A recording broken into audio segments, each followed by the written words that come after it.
This is parliamentary dictation taken from Sir Kailash Chandra's shorthand transcription F35, transcription number 444 with the speed of 60 words.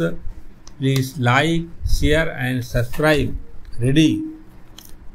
At the very outset, I would like to mention that the idea of introducing a compulsory savings scheme is not a new one and has been under consideration for the past several years. In fact, as early as in 1958-59, the National Development Council had expressed a view in its favor.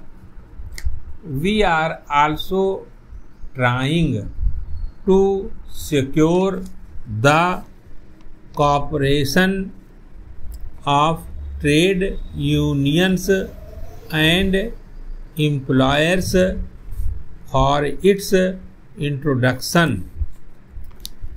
As a result, however, of the situation created by the emergency and the paramount need for finding additional resources to meet the growing cost of development and defense, the government came to the conclusion that it was no longer possible to rely on the proceeds of taxation and voluntary savings alone, and that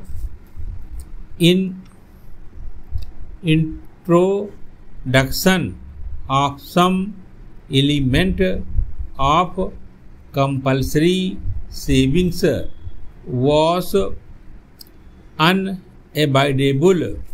The bill before the House is a comprehensive measure and seeks to cover all the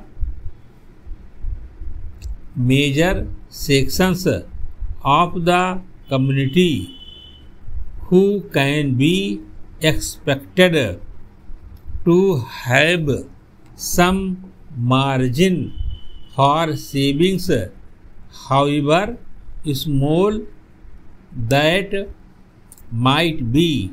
It cannot be denied that compulsory savings would impose some hardship, particularly on the lower income groups. No one would have been hampered than ourselves if we had the means of eliminating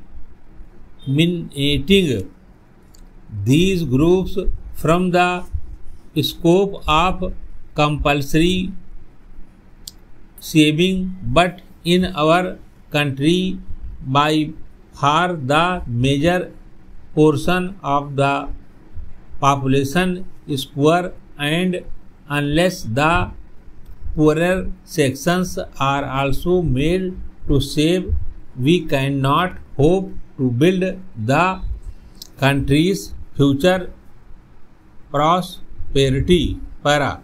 The opinion of the Attorney General on the constitutional validity of the bill has already been laid on the table of this House. Honorable members may have also seen reports of the discussions in the other House, which have since been circulated to them. I have nothing much to avoid to these issues except to confirm that, in our view, Parliament is fully competent to legislate on a measure of this type, and that the restrictions which this bill seeks to impose are reasonable restrictions and are in the interests of the general public within the meaning of Article 19(5) of the Constitution. Government are taking powers to provide for suitable reductions or exemptions wherever they may be justified, to ensure that the bill does not impose any undue hardship.